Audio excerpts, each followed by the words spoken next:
all kind of other things. So it should be an interesting day. Hopefully a good day. Hopefully he'll get better soon. Jared and Nathan buying my plane ticket to go to a camp in Quito in just a few weeks. They have a great deal going on right now, and it's better if I can fly and get there and do what I need to do and get back to be with the family. This is the crib. This is what we do. Look at our stroller. We are buying stuff for the apartment. We're going to be having an intern as soon as we get back from furlough, and just necessary things. Garbage can. Adrian's taking his medicine. Okay, Natalie.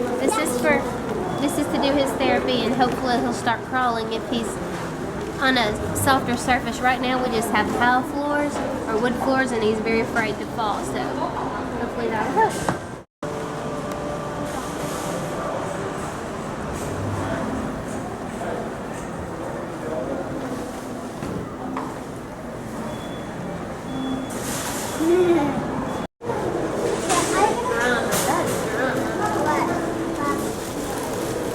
One more thing to add on a stroller.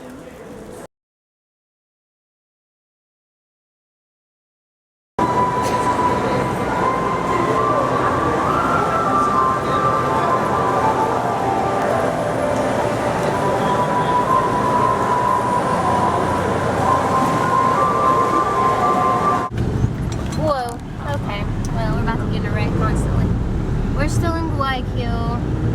We decided, because you know we make our Guayaquil trips count, we decided we would stop by where we had to get Nathan's visa renewed and get all our original documents. Well, that was a normal pain because Jared stayed in the car with the kids so he could drive around or try to find parking, and I went in. And so they were like, you're not Anthony Jared. We need Anthony Jared. You can't pick up this stuff. You're not authorized. Who are you? We don't know anything about you. But thankfully, I had the fanny pack. You remember the fanny pack? It has every document or identification in the world. So I just kept pulling out identification. And finally, they gave me what I needed. But it's been a very long and typical day. The rain is coming. Well, this is what it looks like. This is what frustration looks like, doesn't it, Natalie? Why are you frustrated? Talk to me. School, first grade, to me is the hardest grade. About 11th. Well, today we were gone all day to Guayaquil because of Adrian's doctor's appointment, and then we had to do paperwork, and then we had to buy things and try to buy the plane ticket that didn't work out, and now it is 8:10 and we're trying to do school. Hey, Mom. Look, a blank page. Mom, it's 11,000, right? And there's Nathan. Nathan, are you happy about doing school at night? Are you having a good attitude, though? Very proud of you. Because we don't want to do school in America during furlough, so we are working very, very hard. Well, it's only one extra lesson, so it's... For all Adrian's been through in his little life, he's never had a breathing treatment. He was a little nervous, but never cried, never said no. He's doing a good job. We'll probably have to do this for twice a day for 5 days. Natalie takes good care of him. He doesn't seem ticklish when I tickle him. He always is ticklish. Well, he's trying to be serious with the mask on. So question of the week, what's it like when kids get sick here? Yes, it's always a challenge because really in Babahoyo there's really not reliable medical help, and so we always have to go to our trusted pediatrician who's in Guayaquil. That being said, it's hard to get in touch with them, it's hard to get an appointment, and so there's always a anticipation. Are we going to be calling? Do we think that this sickness is going to progress enough that we're going to need a doctor? And so there's always a judgment call there that we have to make, and it takes a little while, and so it's stressful during that time. It's very stressful. Thankfully, we do have a doctor in America who has been super great. Yes. We can write him a text message, and he responds fairly quickly, and he kind of helps us make the call, what to do. Yeah. But man, those 10 to 12 hours when you're fighting it out, trying to decide what to do is really tough. Yeah, and then emergency situations are even worse. When Noli fell and broke her arm, we knew the first time it was broken, based on what Elizabeth had told me, and I wasn't here to be able to help with the judgment. I mean, but she was pretty confident that it was broken. So that was just a matter of me getting here and then going to the emergency room, and our pediatrician wasn't there at the time. It was mid-afternoon by the time we got there. The second time she fell, we had Adrian for 4 days. She fell and it didn't look broken, but she wouldn't move it. And then I went to move it and she screamed bloody murder, and so we knew, yeah, she knows what a break is like. She must know that something's not right. So that we had to make that call at 9 o'clock at night. And it's over an hour to get Yeah. to Guayaquil. To get to Guayaquil. So it's not an easy thing. No.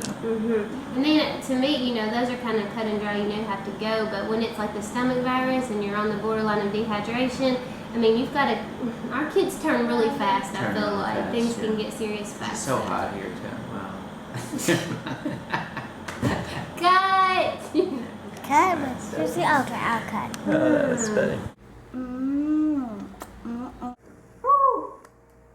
This was put on by Natalie, being helpful, but it looks like a blizzard.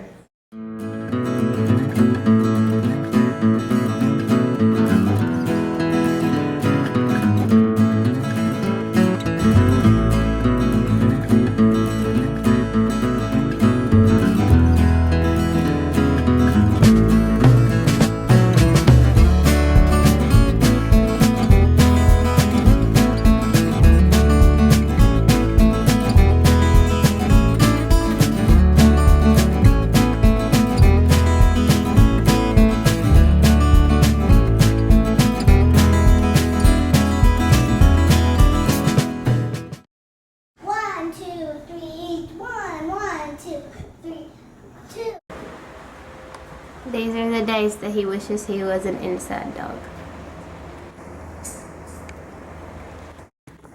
Nate, where are we headed? Library. Library? Library. Whoa. It's really hard to get out the door, always. But library day especially, because we take toys and sound equipment, and right after library we have our Bible study group for the adults. So we have to get a lot of stuff together and plan to be. We'll be out of the house 6 hours.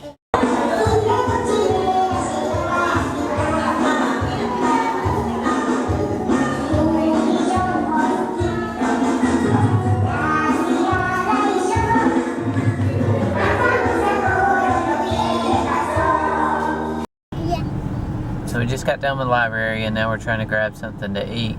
And it's always tricky because we don't have a whole lot of time. So the closest thing we have to fast food is this little shack right here. They sell they sell empanadas with cheese or chicken in them, and they're made from soy, and they're baked. And then they sell ham and cheese sandwiches, but it's a cheese like you've never had before, and the ham's probably closer to like a bologna. And then they also have milkshakes, but they're not thick. They're just like more like a smoothie, I guess. And they have strawberry, banana, peach, mango, cantaloupe, blackberry. So these are this is what they put the smoothies in if you get it to go. It's a plastic bag with a straw sticking out of it. If you take your straw out, like some of the little kids like to do, then you're in trouble. It's not easy to get back in there. These are the little empanadas I was talking about. They're pretty good. Not as good as the fried ones we had last week. For balloons, Bahia. Here's the tostado, or the toasted sandwich. Flattened out. Yep. Okay, it's 9:30. We're headed to the church for a meeting that we had to miss when Adrian was sick and we went to the doctor. We got to bed at 11 o'clock last night. So it's 11:40. We had a meeting with the pastor's wife, and it went really well, and the kids have tried to do some of their school. And now it's 95 degrees outside.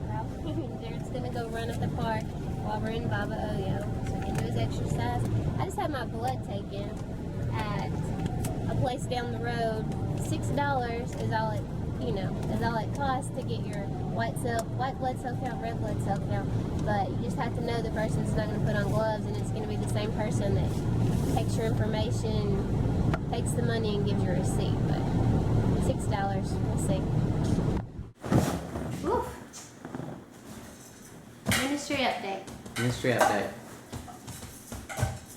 Oh, me. Go for it. Okay. Well, we are still working with that couple, and it's been really good. Every time we go, we're not sure exactly what to expect. I mean, we've prepared something, but we don't know exactly how God's going to be working. It's so neat to see how God just prepares everything so perfectly for the circumstance that's taken place.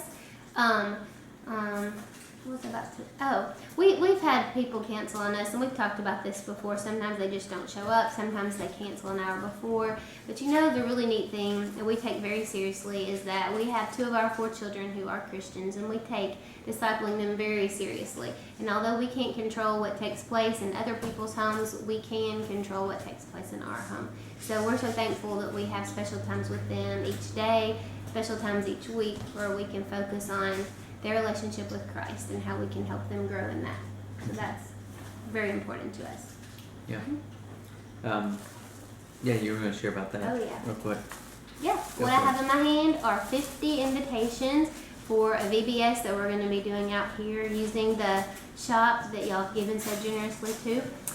It's not a shop yet as far as like teaching people with tools, but we've used it for all kind of other things, and it's going to be a great place to do this Vacation Bible School.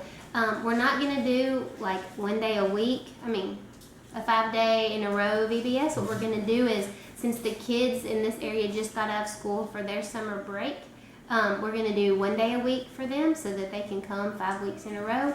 And so we're going to start handing out invitations in just a few days. We're expecting possibly 80 kids, so we're going to have 2 different groups. So on Tuesday afternoons, we're going to have a group, and on Friday afternoons, we're going to have a group. And the idea of spacing it out like that is because in the city, kids go to vacation courses. They have swimming and basketball, all kind of sports. Out here in the country, there's nothing for them. And so our hope is that we can be of a blessing to the kids out here in the community, and at the same time share the gospel with them. And another thing I wanted to mention too. Generally in years past, as the months as the months got closer for us to leave and go home for furlough, there's always tons of stuff to do. Nolly, stop.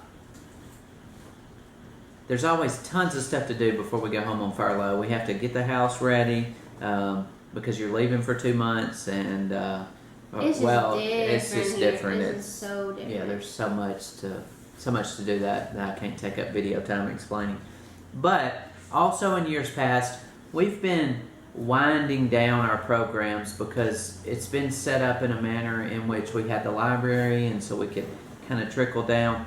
Now, just because we're so burdened for the people, not that we weren't in the past, we can't wind down. We've got to finish strong. We got to go to the last day sharing the gospel, because we don't know. We could come back and those people not be here. Somebody dies every year. So much can happen, even in 2 months. Yeah, even in 2 months, and so we're pushing all the way up. One example: Nathan and I will be in Quito the 9th. We come back the 9th of April. And then we leave on the 12th. And we also have a wedding on the 9th that Natalie's a part of. At church. And so we're going to be pushing all the way up until the plane leaves. Even more so than years past.